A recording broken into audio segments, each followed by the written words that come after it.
Queria começar repercutindo uma impressão talvez um pouco deturpada sobre o impacto da queda da taxa de juros e da inflação do IPCA sobre a atratividade dos fundos de papel. É natural pensar que, como o indexador cai, eles ficam menos atrativos, porém, se você olhar a big picture, você tem uma atratividade maior para a renda variável como um todo.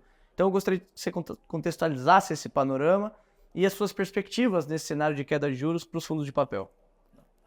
Bom, primeiro, obrigado por estar aqui mais uma vez. Parabéns para o GRI por 25 anos. O setor imobiliário, a atratividade do setor ela é inversamente proporcional à taxa de juros. Então, o setor está pujante, está atrativo, seja para venda, para investidor, para lançamento, incorporador comprando terreno, quando a taxa está mais baixa. O que aconteceu, né, nos últimos anos foi a inflação estava muito alta, o Banco Central veio aumentando taxa para controlar essa inflação, era um problema mundial, um problema de inflação de oferta devido à pandemia, e precisou tomar essa medida como outros governos aí pelo mundo também tomaram, só que aí, quando a taxa cai, sobe, você perde essa atratividade no setor. Você começa a ver as margens desses incorporadores diminuírem, etc. Eles têm uma receita, ele começa a ter menos receita, porque a taxa de juros está alta, a pessoa física não consegue se financiar para comprar um imóvel. O custo deles, dos incorporadores, com a inflação alta, começa a ficar mais alto, então se aperta, diminui receita, né? Aumenta custo, se aperta a margem. Então o setor começa a sofrer com isso, né? A gente desse lado aqui, que é quem fornece o recurso para o setor, começa a tomar alguns cuidados. É uma operação que vai depender muito do projeto, a gente vai olhar o projeto com mais cuidado, mais robustez de garantia. Então, dificilmente, né, o mercado tem muito poucos casos de inadimplência, default, no nosso fundo não temos nenhum. Então, esse cara vai continuar colhendo os frutos disso. Tem aquele velho ditado que no Brasil nunca aposte contra a inflação. Ela é um país, né, o consumo é muito forte, é um país muito grande, a inflação ela tem níveis históricos que a gente vê que, assim, que isso vai continuar. Então vai continuar em 3, 4, 5, mas isso vai, no final do dia, para o bolso do investidor. E com uma taxa de juros que a gente está vendo que vai cair, mas de maneira alguma vai chegar no 2%. A gente está vendo 9%, talvez no final do ano que vem, 8,5% no final de 2025. Então, 8,5% mais uma inflação de 3,5%, que se não me engano é do Focus, Banco Central fornecendo em 2025, a gente está falando em uma conta boa aqui de 12%, 8,5%. Então, é muito atrativo para o investidor. Atrativo, sem dúvida. No primeiro semestre, talvez pelo patamar dos juros, mas também talvez pela crise de crédito, alguns outros fatores, o volume de operações de securitização caiu em relação ao ano passado, cerca de 20% segundo a Ambima. Nesse cenário agora de juros indicando para baixo, uma inflação comportada e controlada, qual a expectativa em volumes de operações de securitização que são a origem do CRI, que é o que vocês investem, os fundos de papel investem? Quando a taxa sobe e diminui a margem do incorporador, você fica com uma incerteza de quando ela vai cair, quanto ela vai cair, e o incorporador começa a ter menos venda em alguns setores. Num país que tem déficit habitacional, obviamente que no mercado Minha Casa Minha Vida, minha Casa Verde e Amarela, você tem uma demanda muito grande por imóvel, mas no médio alto padrão, você começa a diminuir a venda. O cara não tem o financiamento bancário, também não vai comprar.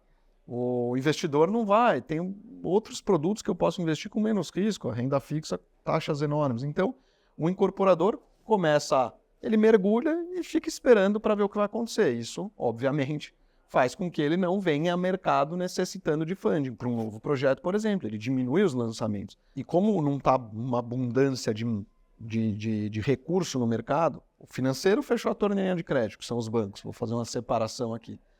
Fecharam. Poupança com muito déficit, está deixando de emprestar para alguns incorporadores, está sendo muito mais rigoroso e com taxas maiores para a pessoa física, recolheu um pouco o interesse dele e os empréstimos, vamos falar assim, os financiamentos para o mercado imobiliário. Aí o mercado de capitais tem que estar lá para atender isso, mas não consegue captar, né? Não consegue captar recurso. Agora a gente vem para um momento melhor, onde no segundo semestre, nesse terceiro tri desse ano, né, já começou a ser muito melhor do que o primeiro semestre, como você falou que foi muito pior, e aí começa a ter funding no mercado, então o incorporador também, além dele estar mergulhado mergulhou e ficou vendo o que vai acontecer, por risco, por incerteza, começa a ter funding. O que é mais importante nessa retomada, na sua visão? No mercado de capitais, então, é muito novo, mas no setor, né? Cresceu muito nos últimos anos. Mas vem se adaptando para esse momento também, né? Para esse momento de pior estrutural. Sim. E, basicamente, a taxa de juros muito alta, uma incerteza fiscal. O governo vem trabalhando nesse sentido, não vou entrar em mérito e demérito do governo aqui, mas... Então, é um problema muito mais estrutural que faz o incorporador Ficar reticente, mergulhar e falar, agora não dá, preciso resolver aquele prédio que eu não vendi, o funding está muito caro para esse, não tenho funding para construção desse projeto, na minha conta fechada um funding que seria proveniente da poupança e não é mais, agora é do mercado de capitais, que é mais caro, senão o cara deixava o dinheiro na poupança, o investidor. Então, eu acho que é muito mais estrutural. E nesse contexto, como é que a C-Capital está se posicionando, tanto em relação aos fundos de CRI, obviamente, mas nos fundos imobiliários como um todo, como é que vocês estão em 2023 até aqui, e no curto prazo, o que vocês pretendem ou veem como espaço para crescer portfólio e assets under management?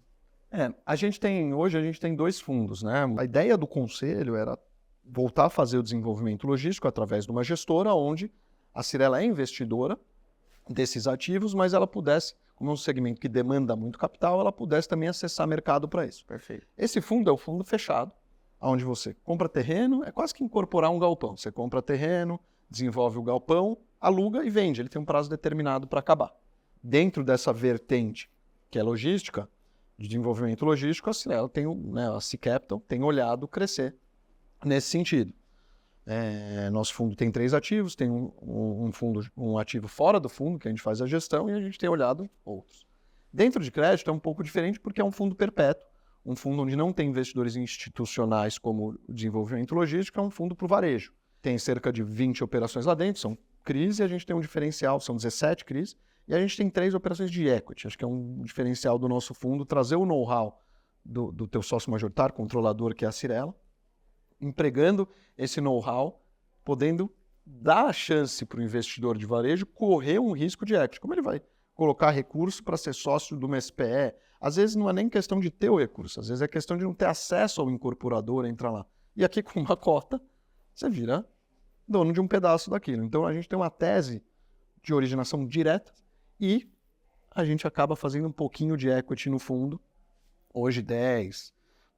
Atualmente a gente já chegou a ter 15%, mas hoje 10% do fundo está em equity e acaba dando essa oportunidade para o investidor e trazendo um pouquinho mais de retorno para ele quando os empreendimentos são entregues, residenciais. E ao mesmo tempo a gente vem estudando.